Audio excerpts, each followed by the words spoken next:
মহাদেবী বাবু, আপনাকে এত চিন্তিত লাগছে কেন?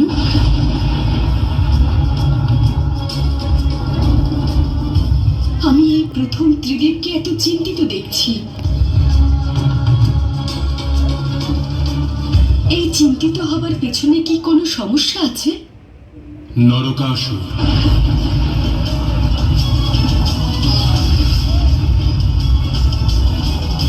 হিরণ্যকশ্যপ পুত্র, যে বহু বছর তপস্যা করছে।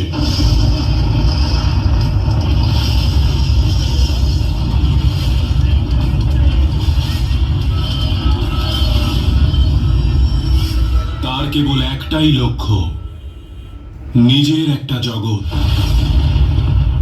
যেখানে সবকিছু থাকবে, সবাই আনন্দে থাকবে, আর সেই ব্রহ্মাণ্ড নরক হয়ে যাবে।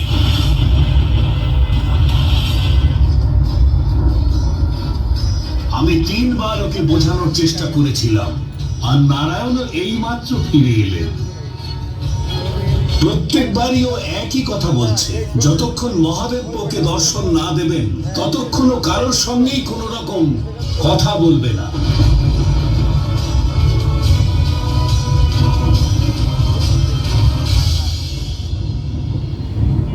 তবে ঠিক আছে, সময় হয়েছে নরকাসুরের সঙ্গে সাক্ষাৎ করার।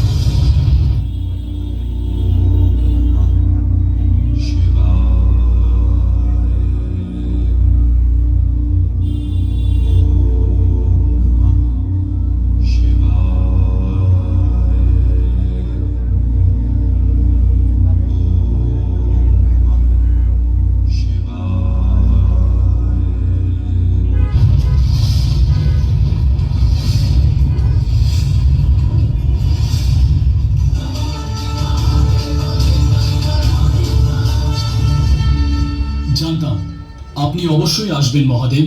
আমার তপস্যা নিষ্ফল হতে পারে না। আপনার দর্শন পেয়েছি, তাতেই আমি ধন্য হয়ে গেছি। আমার এতদিনের তপস্যা সফল হয়েছে মহাদেব। নরকাসুর, আমার কাছে বর চাওয়ার আগেই আমি জানতে চাই যে তুমি ব্রহ্মদেব আর নারায়ণকে কেন ফিরিয়ে দিলে। এমন কি বর চাও যা তুমি আমার কাছ থেকেই পাবে, আর কেন? ব্রহ্মদেব আর নারায়ণকে অপমান করার কোনো উদ্দেশ্য আমার ছিল না প্রভু, কারণ আমি শুধু আপনারই ভক্ত।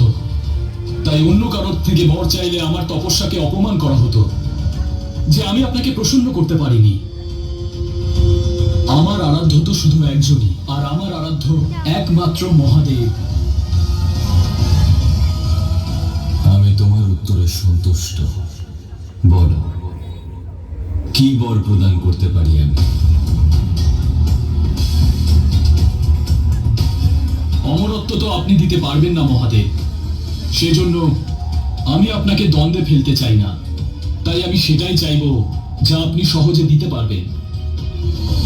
কোনো দেবতা বা অসুর যেন আমায় মারতে না পারে। আমার অনুমতি ছাড়া কেউ যেন আমার রাজ্যে প্রবেশ না করতে পারে, যাতে আমি ত্রিদেব আর মহাকালীর সব রকম আঘাতের হাত থেকে বাঁচতে পারি।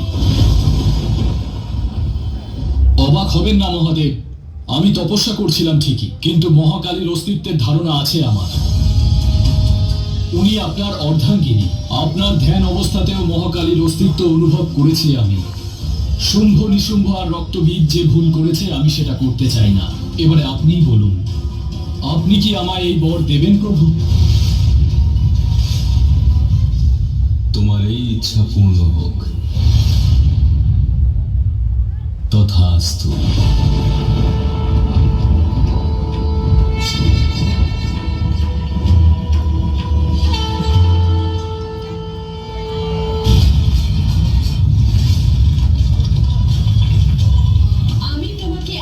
সাবধান করে দিয়েছিলাম নরকাসুর, এখনো সময় আছে তোমার কাছে। নিজের ভুল শুধরে নাও আর আমাকে এখান থেকে যেতে দাও। আমি শুধুমাত্র অসুরদের জীবন বদলাবো, আর আমি সেটা করেই ছাড়বো।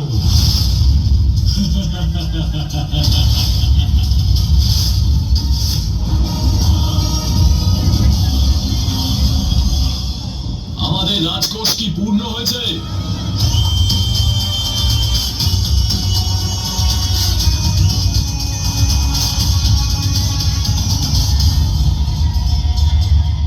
জায়গা আমাদের কাছে ছিল সেসব স্বর্ণ আর রত্নে ভরে গেছে, আর সম্পদ রাখার মতন কোনো জায়গায় অবশিষ্ট নেই। এখন আমাদের উচিত দেবী লক্ষ্মীকে মুক্ত করে দেওয়া।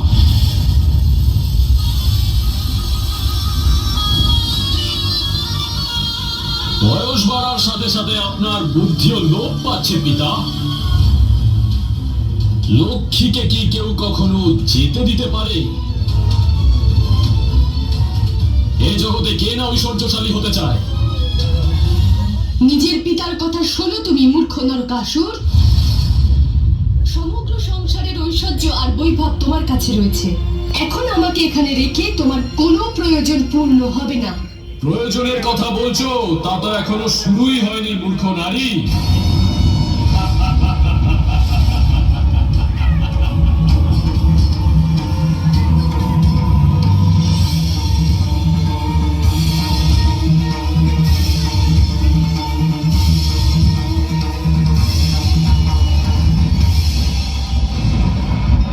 জানি না কি হতে চলেছে। মহাকালী কি নিজের প্রতিজ্ঞা পালন করতে পারবেন মহাদেব? এরকম হবে না তো যে দেবী লক্ষ্মীর সাথে সাথে আমরা দেবী পার্বতীকে হারিয়ে ফেলবো? আমাদের এখনই নরকাসুরকে আক্রমণ করা উচিত। তার প্রয়োজনীয়তা নেই, নিশ্চিন্তে থাকো। পার্বতী দেবী কামাখ্যার রূপে নরকাসুরের অন্ত অবশ্যই করবে, কিন্তু তার আগে নরকাসুরের অহংকারের বিনাশ হবে। কিন্তু কিভাবে? তা তো মহাকালী জানেন। ওনার কাহিনী উনি নিজেই লেখেন।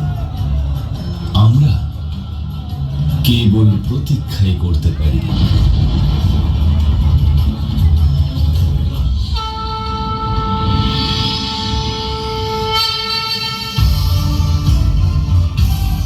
আমার সঙ্গে ছলনা করছো? আমার সঙ্গে ছলনা করছো তুমি? এবার দেখো আমি কি করি।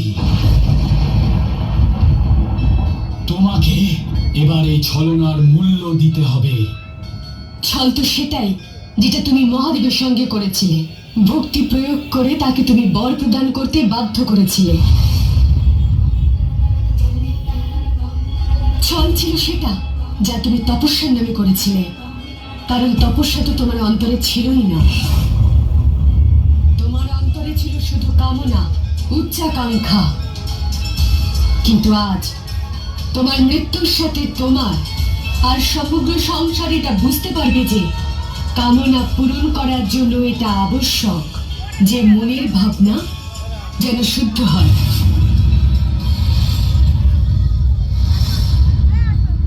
এখন শুধুমাত্র আমার একটাই কামনা, আর সেটা হলো তোমার বিনাশ।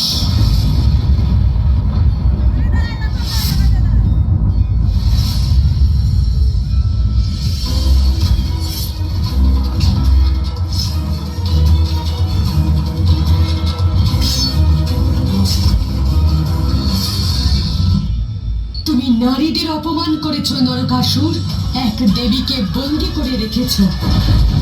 বরদানে পাওয়া শক্তিকে অভিশাপ রূপে নারীর উপর প্রয়োগ করার চেষ্টা করেছো তুমি। তুমি নারীকে বস্তু মনে করার ভুল করেছো। যখন ইচ্ছে ভোগ করেছো, এত অত্যাচার করেছো নারীদের উপরে তুমি, যে এখন তোমার সংহার এক নারী করবে।